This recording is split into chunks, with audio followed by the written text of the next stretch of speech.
Bismillahirrahmanirrahim. Assalamualaikum warahmatullahi wabarakatuh. Innal hamdalillah nahmaduhu wa nasta'inuhu wa nastaghfiruh wa na'udzu billahi min sururi anfusina wa min sayyiati a'malina. May yahdihillahu fala mudilla lahu wa may yudlil fala hadiyalah. Asyhadu an la ilaha illallah wa asyhadu anna Muhammadan abduhu wa rasuluhu la nabiyya wa rasula ba'da. Pertama-tama marilah kita panjatkan pujian syukur kepada Allah Subhanahu wa taala yang telah memberikan kita rezeki, hidayah, karunia sehingga kita dapat berkumpul, dapat menyaksikan video ini pada hari ini. Yang kedua, mari kita panjatkan salawat kepada Nabi Muhammad SAW.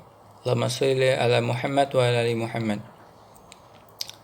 Pada kesempatan kali ini, kami dari kelompok 10 akan memaparkan materi yang telah kami bahas pada kelompok kami, yaitu materi tentang pendidikan bagi wanita.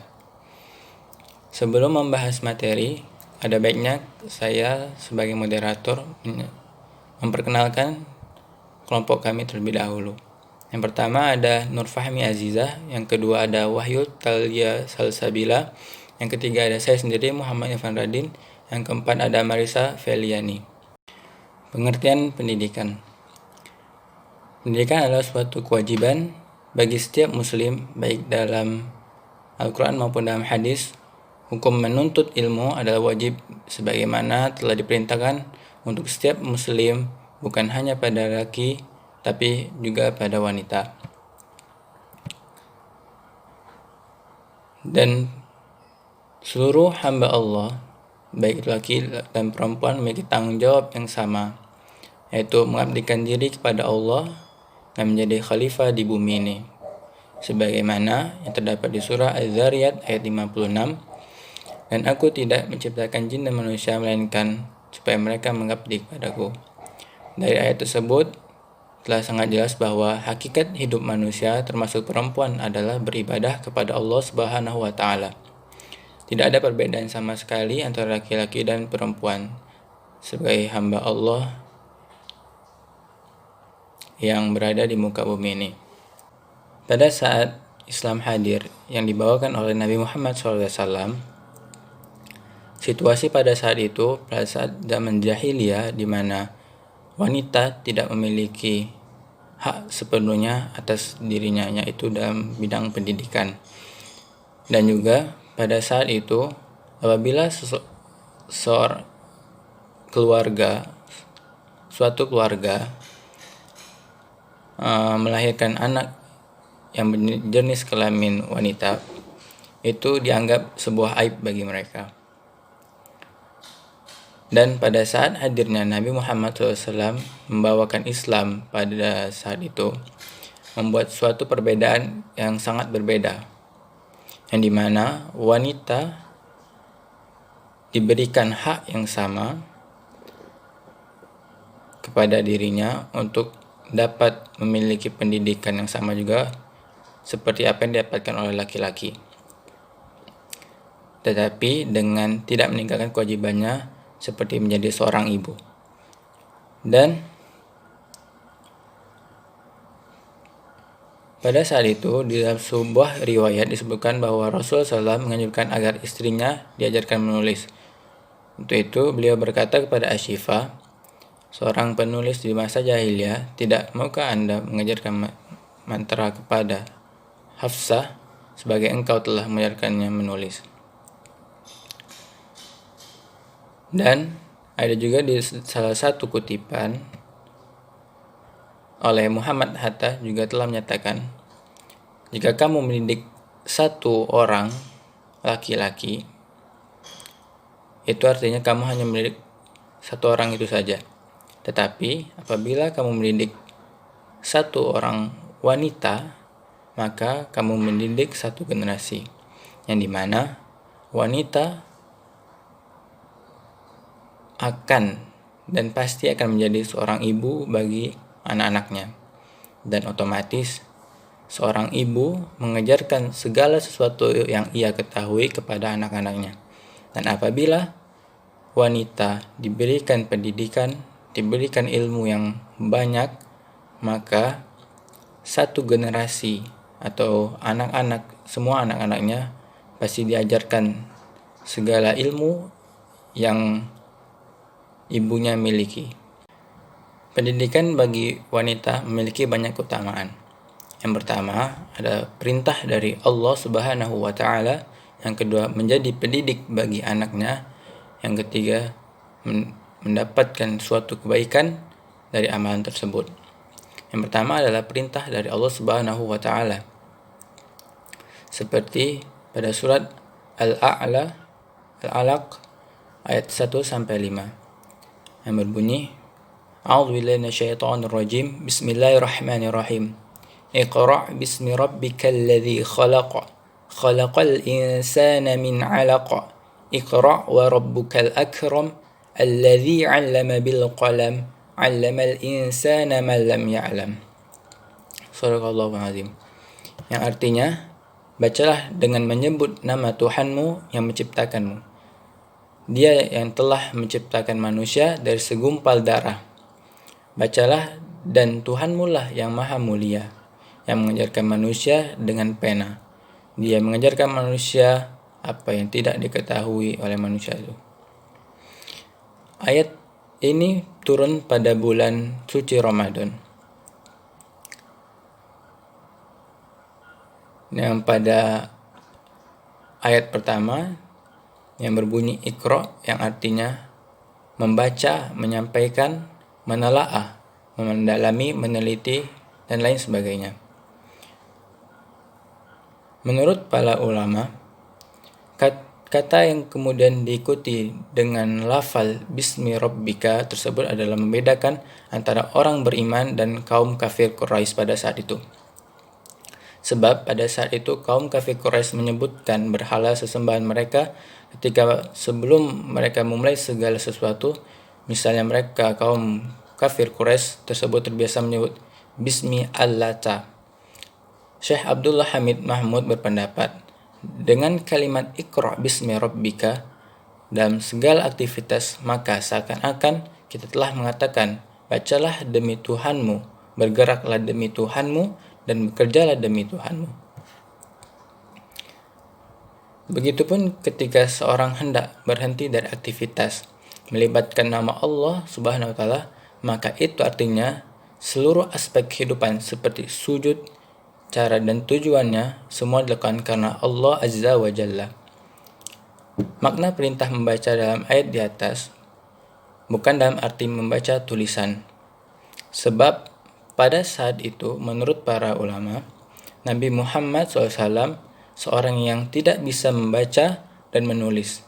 Tetapi Nabi Muhammad SAW dikenal sebagai orang yang cerdas dan mampu membaca realitas, sehingga dia sangat dikenal baik di dalam lingkungan sosialnya dan memiliki jiwa kepemimpinan yang sangat baik. Di ayat ketiga terdapat kata Iqra' kembali. Namun terjadi perbedaan dari ayat pertama dan ketiga ini. Ayat pertama, Iqra' tersebut ditujukan kepada untuk diri sendiri, dan yang ketiga, pada ayat ketiga bermakna untuk kita sebagai seorang hamba manusia mengajarkan kepada orang lain. Selanjutnya pada ayat keempat dan kelima, Allah mengajarkan kepada manusia melalui pena, yang maksudnya hasilnya adalah tulisan-tulisan yang berupa wahyu Allah Subhanahu wa taala. Allah juga mengajarkan suatu ilmu kepada manusia baik melalui wahyu yang disampaikan oleh Nabi Muhammad SAW, yaitu setelah itu melalui mimpi, ilmu laduni, dan ilmu dengan usaha dari manusia itu tersendiri. Dan ilmu dengan usaha dari manusia itu sendiri bukan berarti kita sebagai hamba Allah SWT ketika kita belajar sendiri, kita itu bukan semata-mata karena usaha kita. Itu adalah suatu pemberian dari Allah akan pemahaman kita terhadap apa yang telah kita usahakan dalam suatu pembelajaran tersebut. Dan bahwa Allah lah yang maha mengajarkan dari apa yang tidak diketahui oleh manusia. Selanjutnya akan dilanjutkan oleh teman saya, yaitu Nur Fahmi Aziza. Saya akan melanjutkan penjelasan dari Irfan Radin tentang keutamaan pendidikan bagi wanita. Yang kedua adalah menjadi pendidik bagi anak-anaknya, yang dijelaskan dalam surat An-Nisa ayat 9. Dan hendaklah orang-orang takut kepada Allah bila seandainya meninggalkan anak-anaknya yang dalam keadaan lemah, yang mereka khawatirkan terhadap kesejahteraan mereka. Oleh sebab itu, hendaklah mereka bertakwa kepada Allah dan mengucapkan perkataan yang benar. Dalam artian, wanita adalah sumber ilmu bagi peradaban, karena di tangan mereka lah peradaban akan maju. Yang ketiga, mendapat kebaikan. Nabi SAW bersabda yang artinya, barang siapa yang Allah inginkan kebaikan padanya, Allah akan fakihkan ia dalam agama. Maksud dari hadis tersebut adalah wanita yang berpendidikan akan mendapatkan kebaikan bagi dirinya maupun orang lain. Penekanan Islam terhadap pendidikan perempuan terbagi menjadi 3, yaitu pada saat periode Nabi Muhammad SAW, periode sahabat, dan periode dinasti Abbasiyah. Pada periode Nabi Muhammad SAW, Nabi menyamakan kedudukan perempuan dan laki-laki dalam hal menuntut ilmu. Di dalam sebuah hadis disebutkan juga bahwa Nabi SAW menganjurkan agar istrinya diajarkan menulis. Dan untuk ini beliau berkata kepada Ashifa, seorang penulis di masa jahiliyah, "Tidak maukah Anda mengajarkan mantra kepada Hafsah sebagaimana engkau telah mengajarkannya menulis?" Periode sahabat. Pada masa ini telah bermunculan ahli agama dan pengetahuan, seperti Siti Hafsah, istri Nabi, pandai menulis. Aisyah binti Sa'ad juga pandai menulis.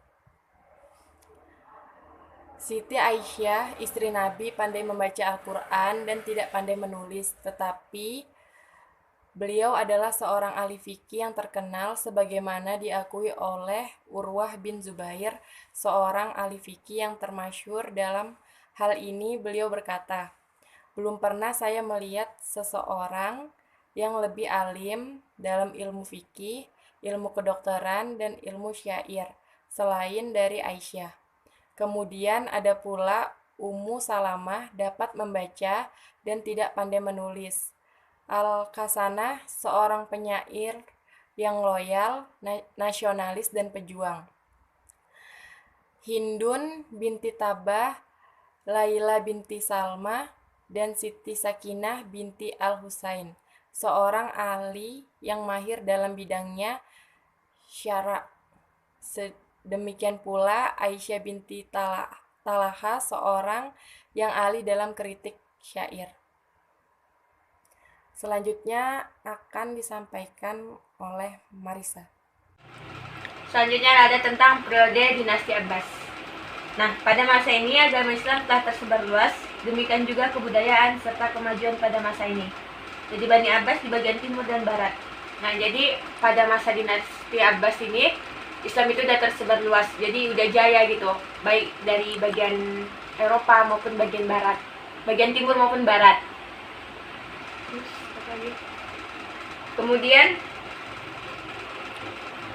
nah pada masa ini juga perempuan itu udah ikut serta gitu dalam dunia pendidikan, baik dalam kesenian, dalam agama maupun yang lain-lain gitu. Jadi pada masa ini perempuan juga udah ikut serta gitu dalam menuntut ilmu gitu ya. Dan yang terakhir adalah kesimpulan.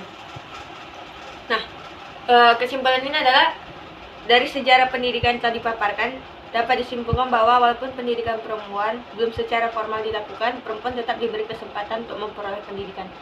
Jadi pada masa itu perempuan itu udah diberi kesempatan untuk belajar gitu. Jadi pada masa itu bukan cuma laki-laki aja gitu yang belajar, tapi perempuan juga udah mendapatkan pendidikan walaupun belum formal gitu. Selanjutnya yaitu, nah jadi nuntut ilmu itu kan bukan cuman diwajibkan untuk laki-laki tapi untuk perempuan. Seperti hadisnya itu Thalibul ilmi faridatan ala kulli muslim wal muslimah. Jadi menuntut ilmu itu wajib bagi kaum muslimin dan muslimah. Sekian dari kelompok kami. Semoga apa yang kami sampaikan bermanfaat bagi kita semua. Akhirul kalam, assalamualaikum warahmatullahi wabarakatuh.